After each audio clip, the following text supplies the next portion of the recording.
Buenas noches, ¿cómo andan? ¿Cómo están? Bienvenidos a un nuevo capítulo de No Culpes, 20 de junio, día de nuestra querida bandera.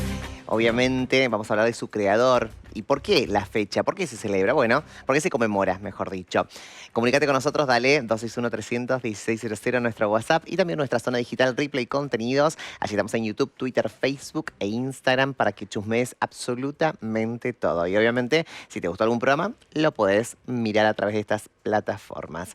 Saludos a los invitados de esta noche. Rodrigo Quiroga, profesor de Historia. Rodrigo, ¿cómo estás? Buenas noches, todo bien. Muy bien. Y también a Daniel Grilli, profesor, licenciado y doctor en Historia. ¿Qué tal? ¿Cómo estás? Buenas Dani. noches. Pero mirá. Muchos títulos. Muchos títulos. Licenciado, doctor en Historia, pero especialista. Y acá para agarpar, especialista en Belgrano, ¿viste? Te voy a... Vamos a hablar de esto, ¿no? De por qué, ¿no? Porque mucha gente por ahí dice, bueno, lo googleo, pero es mejor hablar con especialistas como ustedes acerca del por qué se conmemora el Día de la Bandera. Se toma el 20 de junio, yo diría que lamentablemente, porque en la Argentina se conmemora las fechas patrias por el fallecimiento del héroe. En este caso se toma la fecha del 20 de junio como el día del creador de la bandera, la muerte de Manuel Belgrano, ocurrida en 1820, un 20 de junio. Entonces, lo significativo es recordar, sería interesante recordar la acción de Belgrano y todas sus otras actividades que realizó a través de, a lo mejor, el natalicio, que sería más interesante. Bueno, finalmente lo tenemos de esa manera, no hay otra forma de cambiarlo, pero bueno, se recuerda el 20 de junio el fallecimiento del general Belgrano, el creador de nuestra insignia nacional. Perfecto. Cuando uno habla de esto de celeste y blanco, y uno piensa, bueno, fue muy fácil para Belgrano tomar la decisión. ¿Fue así? ¿No? Esto que nos cuenta en la primera, de que miró el cielo y trasladó la mirada del cielo hacia la bandera. Quizá Ahí donde se pasa nada. Quizá la historia tradicional o incluso la historia que nos contaron en la primaria es la que miró el cielo y se inspiró en esos colores. Claro. La realidad quizás es un poco más compleja. Hay muchas miradas respecto a los colores de la bandera. Algunos autores hablan referido al tema de los colores que toma la Inmaculada Concepción, que sobre todo Belgrano es un ferviente devoto de la Virgen de Luján. Pero además también se habla de la cuestión política. Es decir, los colores celeste y blanco hacen referencia sobre todo a la Casa Borbón, que estaba gobernando en la corona de España. Sobre todo en ese momento Fernando VII. Entonces se toma como referencia la idea de que es quizás como también la idea de la... También refirió también a la idea de la máscara de Fernando VII, es decir, mantener cierta imagen de fidelidad a Fernando VII, en este caso con los colores, a la corona española, pero llevando una insignia que simbolice una divisa que simbolice la diferencia entre una tropa y otra. Perfecto. Esto de que en un momento, obviamente primero fue la escarapela y luego la bandera. ¿Era una necesidad de tener un color que nos representara? ¿Cómo Belgrano se da cuenta de que hay una necesidad que un color nos representara, por ejemplo, en las batallas? Sí, fundamentalmente tiene que ver con la identificación con un bando político. Si lo tomás por el lado de la escarapela o si nos vamos un poquito más atrás a la Revolución de Mayo, y quizás habría que aclarar un dato ahí, French y Beruti nunca repartieron escarapelas. Porque no existían así. Claro, pero lo que repartieron fueron cintas amarillas y rojas, ¿no? La bandera de España en ese momento. Y como dijo Rodrigo recién... ¿Cercanos a Belgrano? ¿Cercanos a Belgrano? No, pero te hacía la referencia. El tema de la Revolución de Mayo y la historiografía tradicional nos ha pintado una historia que de repente quizás no se atiene a la realidad.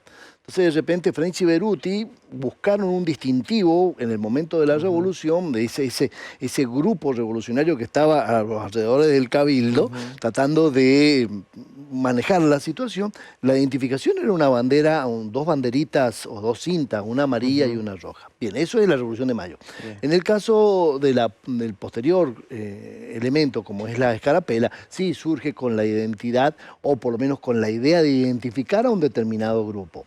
Y luego Belgrano, ahí en las barrancas del río Paraná, sí tiene una finalidad clarísima, ¿no? Estamos en presencia de un grupo de militares, un batallón, sí, necesitaba una identificación.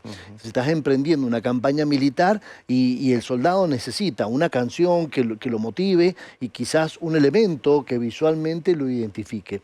Entonces ahí se entiende la creación de la bandera, un elemento que identifique y que aúne voluntades en una tropa. Bien, ¿no? Esto de la...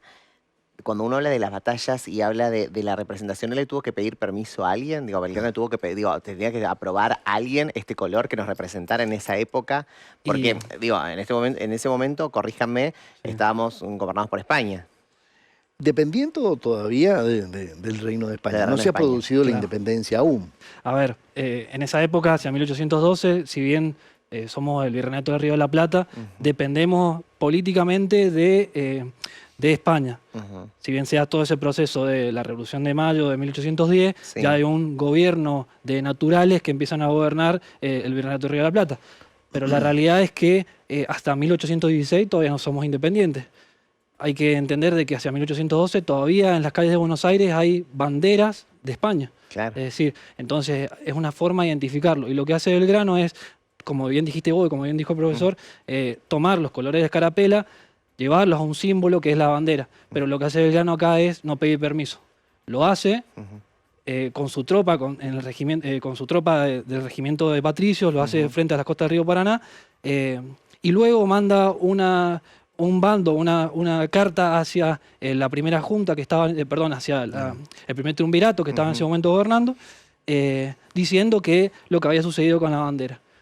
Obviamente en ese momento el primer triunvirato, sobre todo con el secretario Bernardino Rivadavia, va a estar en contra de esta decisión y va a exigirle que destruya la bandera. Belgrano no lo va a hacer. ¿Por qué?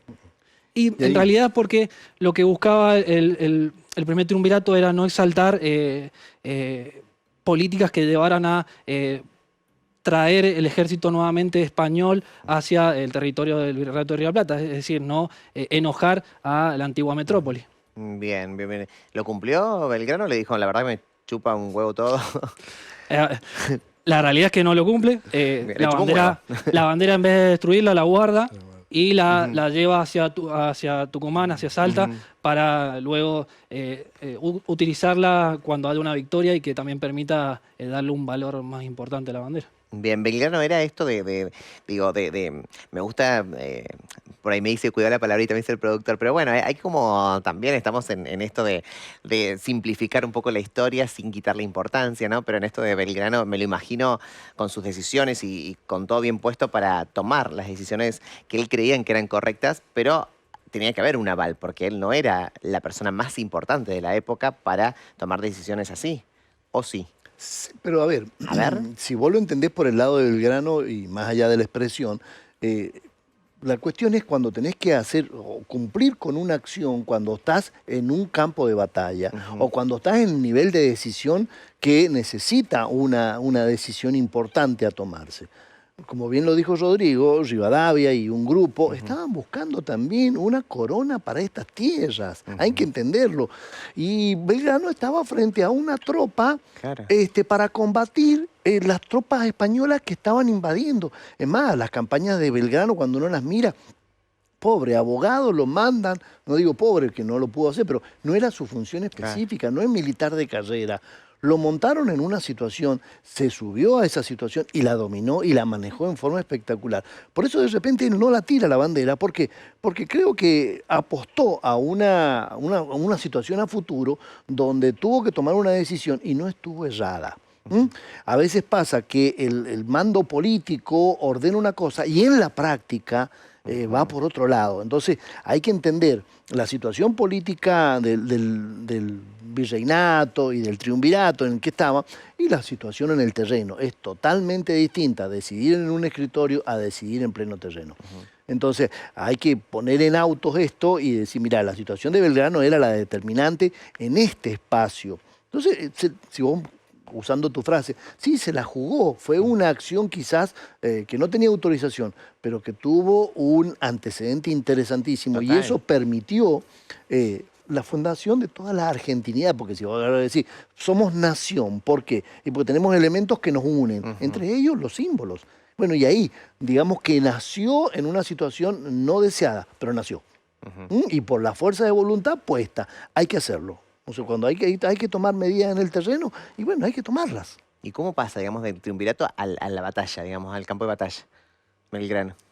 A ver, si vos me preguntas por la acción En política... la primera junta, perdón. Si vos me preguntas la acción política de Belgrano, bueno, tuvo una acción destacadísima porque el primero abogado, había estudiado en España con una preparación interesante, estuvo leyendo, tuvo una autorización especial del Papa para poder leer los libros prohibidos.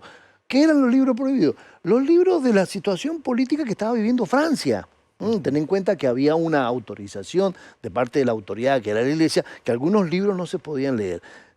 Belgrano lo tuvo y tuvo el acceso a los principales pensadores de la Revolución Francesa. Entonces estaba imbuido digamos, de la situación ideológica del momento. Cuando llega a Buenos Aires, llega en una actividad evidentemente de comercio, enviado al consulado como un funcionario del gobierno español. Entonces, luego tiene acciones en las invasiones inglesas, luego tiene acciones destacadísimas en la Revolución de Mayo como secretario, y luego, por otras situaciones, lo han ido y lo han colocado, digamos, y vuelvo a decir lo mismo, sin el perfil quizás de preparación militar frente a una tropa, en el cual se desempeñó en forma extraordinaria. Además, después fue periodista, fundador de escuelas. A lo mejor avanzo en el tema, discúlpame.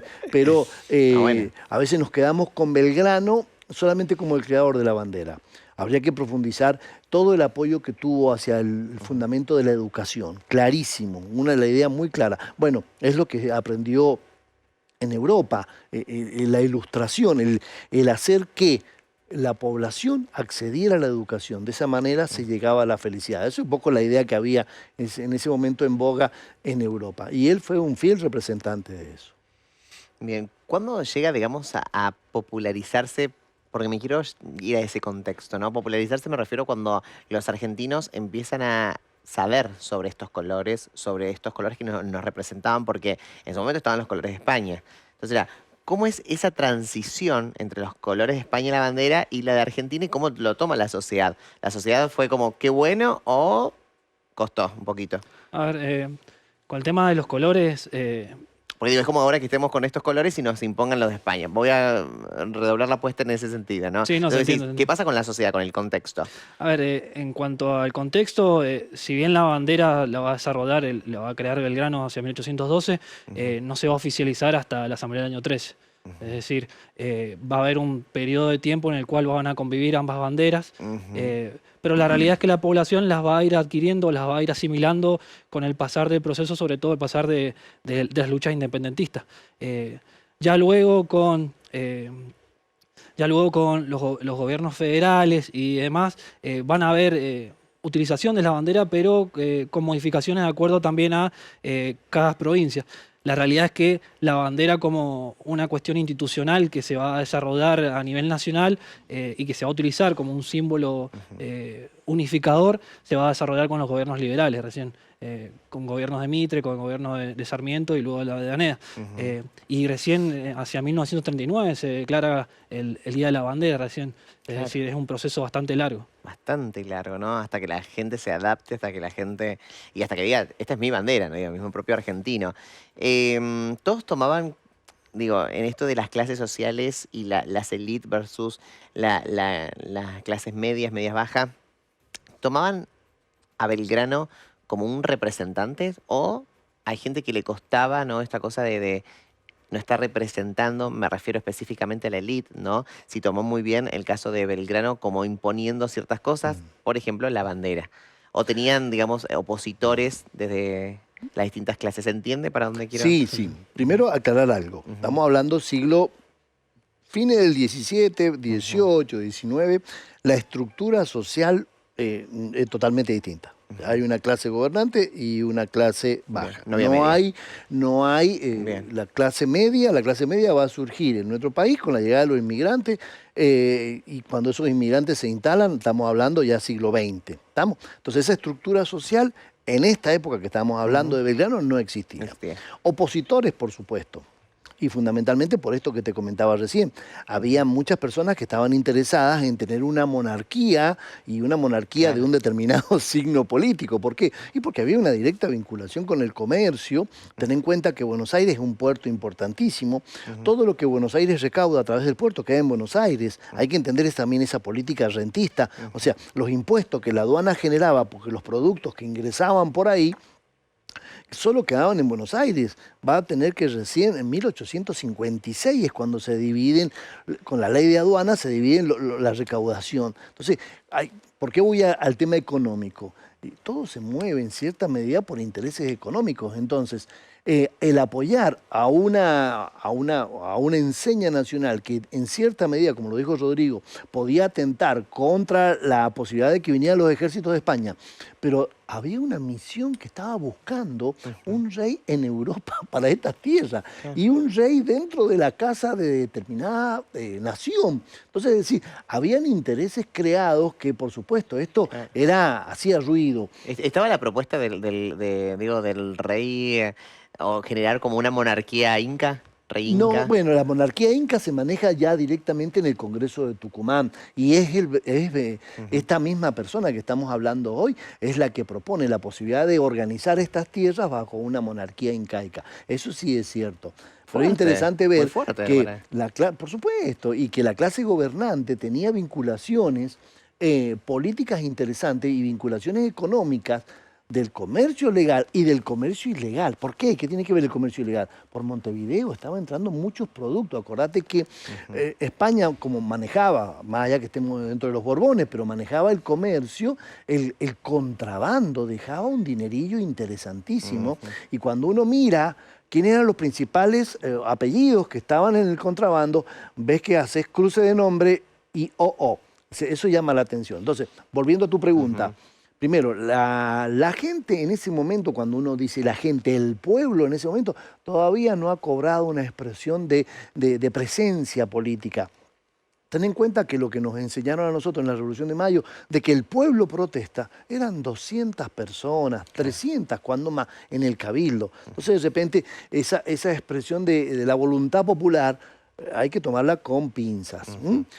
Digamos que la popularidad o el elemento pueblo surge en otro momento. Ahí estamos en una situación social bastante distinta, bastante diferenciada. Belgrano sí tuvo oposición al respecto. Y, a ver, ¿y dónde prende este sentimiento de nacionalidad? Cuando hace la campaña al norte.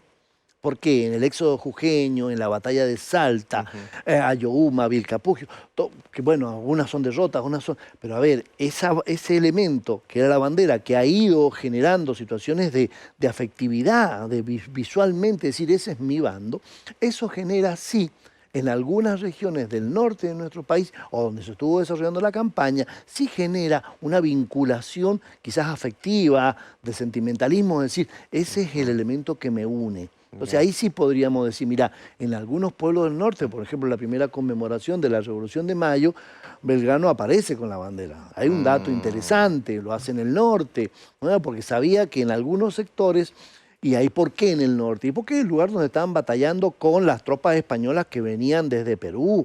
Entonces, hay una posición que uno podría decir, mira, estaban lejísimos. No. Un lugar estratégico, un lugar donde se había combatido con las tropas españolas. Entonces, hay toda una política o un manejo de la situación muy interesante por parte de Belgrano. Te voy a dejar hablar porque si no... No, me encanta, qué fascinante todo esto.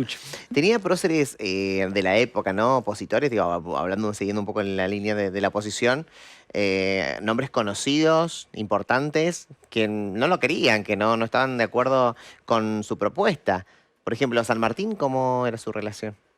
A ver, con el tema de los opositores antes de llegar a San Martín, es porque básicamente, como plantea el profesor, toma medidas disruptivas en todo lugar que está. Desde el consulado va a tener problemas o va a tener choques contra los intereses de los mismos vocales del consulado. Dentro de la primera junta va a tener choques también de intereses, porque estamos hablando de un grupo más moderado que son los saderistas y un grupo más radical que son los morenistas. Eso también lo va a llevar a que lo exilien o lo destinen para la campaña de Paraguay. Pero también va a tener grandes personas importantes que lo van a apoyar en sus medidas y que va a ser San Martín uno de esos. San Martín, cuando lo destinan al Ejército del Norte a ocupar o tomar el mando del Ejército del Norte y relegar a Manuel Belgrano, no solamente va con esa orden, sino también va con la orden de que tiene que ser apresado y mandado a Buenos Aires para ser llevado a juicio. Generalmente en esa época se llevaba a juicio a todas las personas importantes que tomaban algún tipo de orden o que llevan una batalla, para ver cuáles eran las medidas que se habían tomado bien y las medidas que se habían tomado mal, para aprender. En este caso, San Martín lo que hace es no hacer caso a esa orden y mandar una nota a Buenos Aires diciendo que no era conveniente porque era la persona que mantenía la unidad, mantenía el valor y el honor de un cargo tan importante como el jefe del Ejército del Norte. Entonces San Martín va a apoyarlo siempre, va a tener cruces epistolares, charlas epistolares por carta, y también lo va a apoyar, por ejemplo, en la medida o en la política de la monarquía incaica, por ejemplo. Ajá, una locura esto, ¿no? Digo, para la época, ¿tuvo muchos opositores esto de la monarquía incaica? Tuvo opositores dentro del Virreinato de Río de la Plata, porque Digo, porque la mayoría de los congresales quería establecer una república, pero lo que plantea él es una monarquía atemperada, una monarquía parlamentaria. Es decir, se le da el poder a un gobernador, a un rey inca, que va a ser en este caso el hermano Tupac Amaru, Juan Bautista Tupac Amaru, pero gobernado o acompañado con un parlamento, es decir, darle cierto poder solamente. Y no sucede. Esto no es lo que queremos, ¿no? O sea, la mayoría dijo por ahora. Eso se debate en el Congreso de Tucumán, y no tiene cabida, pero bueno, es una buena propuesta. Es más, San Martín cuando le escribe a Guido en el Congreso de Tucumán le dice, esta gente está convencida de las repúblicas, y San Martín dice, no es la mejor respuesta, porque estamos acostumbrados a gobernarnos bajo un poder de tutoría, y hay que tener en cuenta que todos estos personajes se han educado en Europa y han visto lo convulsionado que fue en la primera etapa la Revolución Francesa. Ellos mamaron eso, lo vivieron, lo leyeron, en algunos casos hasta lo vivieron. Ten en cuenta que la Revolución Francesa termina eliminando a sus propios hacedores. En la Plaza de la Concordia, que hoy se la llama así, tenía la sangre a la altura de los tobillos por las ejecuciones. O sea, tuvo una etapa muy dura la revolución. Entonces, ellos vieron eso y vieron, mirá, los sistemas republicanos a lo mejor pueden ser buenos, pero en este momento es complicado. Pero bueno, aceptaron la voluntad de los miembros del Congreso de Tucumán y se termina declarando con este sistema de gobierno. Pero algunos de estos personajes históricos y héroes tenían ya la visión de que la monarquía era un sistema de gobierno. Hay que también ver por este lado, son militares que están acostumbrados a un mando unificado. Entonces, de repente, de ahí está un poco la idea. Pero bueno, San Martín termina obedeciendo lo que han votado los miembros del Congreso.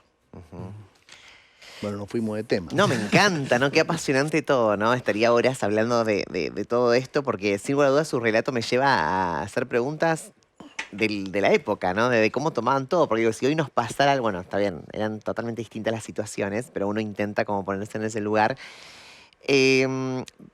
A los finales de Belgrano, digamos, ¿estaba conforme con su camino o el camino que había hecho o siempre sentía que faltaba más? ¿Se sabe eso? Si fue una persona que se fue conforme a lo que hizo. Se fue conforme a lo que hizo porque él la realidad es que entregó todo lo que pudo hacer. Sí, obviamente entendía que la realidad muchas veces necesitaba más acciones para lo que estaba sucediendo. Recordemos, hacia 1820 él está muy enfermo, el país está convulsionado, el Virreinato de Río de la Plata está convulsionado, no hay un gobierno central, es decir, se está sucediendo lo que se llama las anarquías del año 20, y lo que sucede es que Belgrano se va en un país que, en un territorio en realidad, que está acéfalo. Entonces, si bien él hace todo lo posible y él entrega todo su accionar y su ideario en pos de la revolución, la realidad es que no va a ser reconocido. Creo ¿Por que le qué? pasó como a San Martín cuando se va. Sí, ¿no? Esto Si estaba vos me pensando. decís, mira, ¿qué pensaba Belgrano cuando estaba muy enfermo? Es más, el 20 de junio es complicadísimo en Buenos Aires, 1820. Es el día de los 3 gobernadores. Mm, Que si uno hace un parangón con la historia argentina, sí, bueno, hemos tenido situaciones parecidas. Ese día en Buenos Aires hubieron 3 gobernadores en un solo día. Bueno, ah, también lamentablemente ese día es cuando fallece Belgrano. Y no tenía un peso. Le tuvo que pagar con un reloj al médico para que lo atendiera. Es decir, le pasó como a San Martín. Entregaron increíble. todo, hicieron todo por el país y en un momento determinado dijeron, yo no conozco las Sí. memorias profundas de Belgrano, si en sus memorias escribió si se sentía o no realizado, Ujú. pero yo creo que cuando uno lo mira a través del tiempo, sí, porque yo lo pensaba cuando nos convocaste al programa. Bueno, ¿y qué decimos de Belgrano que no se haya dicho? Y es un 5, hablando de fútbol, es la persona que le toca, sin ser, digamos, defensor ni delantero, es el que tiene que manejar la situación y la manejó en forma extraordinaria. En lo que se refiere al comercio, en lo que se refiere a la educación, que es un tema pendiente, la cantidad de escuelas que él impulsó, en lo que se refiere a las campañas militares, o sea, fue manejando la situación en la que estuvo y lo hizo en forma brillante. Perfecto. Quizás a lo mejor en su fuero íntimo, a lo mejor quedó dolido, pues decir, bueno, pusimos todo, como el caso de San Martín. San Martín cuando Lavalle lo convoca, dice, tráeme los granaderos para defender la crisis que tengo en Buenos Aires. No, le dice San Martín, no, no, no. Estos sables, la de los granaderos, se han manchado con sangre enemiga, no puede usarlo con sangre propia. Claro. Entonces de repente San Martín se termina embarcando y se retira del país. Entonces de repente ahí nuestros héroes, me parece a mí, es una opinión muy personal, por ahí quizás no fueron comprendidos por la situación por la que ellos pasaron. Pero sí lo cumplieron con absoluto éxito. En el caso de Belgrano, todas las cosas que han quedado de él se lo debemos a él. Entonces yo creo que el balance es altamente positivo. Y morir como murió en una extrema pobreza también indica un elemento interesantísimo, un desinterés por la cuestión económica que a veces por ahí uno piensa, decir, bueno, buscamos héroes, ahí los tenemos. O sea, el hecho de tener una acción política ejemplar y no tener un peso al fin de su carrera. Creo que puede ser triste a nivel personal, pero sí es un lujo poder ofrecer, decir, mira, tuvimos héroes que se retiraron de su vida política, de su vida general, su vida pública, y no tenían un erario interesante que los apoyaba. Creo que es Total. un elemento que a la Argentina nos debería enseñar muchísimo. Total, y creo que lo más importante, digo, más allá, creo que se tienen que sentir conforme que hoy, 2023, seguimos hablando de ellos, los seguimos conmemorando en los programas de televisión, en las escuelas, en algún ámbito también, en alguno que otro ámbito, digo. Entonces eso es importante, ¿no? Muchísimas gracias a ambos especialistas. Qué bueno. Yo no sé si el año que viene ya armamos un programa de historia, así les digo, con ustedes dos. Debo decir, somos colegas, Sí, por colegas, alumno y profe. Ah, lo Así amamos. que un gusto compartir. Ahí está, mira qué lindo esto. Los dos excelentes en su profesión. Gracias a ustedes que están en casa, como siempre, por acompañarnos, como todas las noches. Que descanses, chao. Salve Argentina, bandera azul.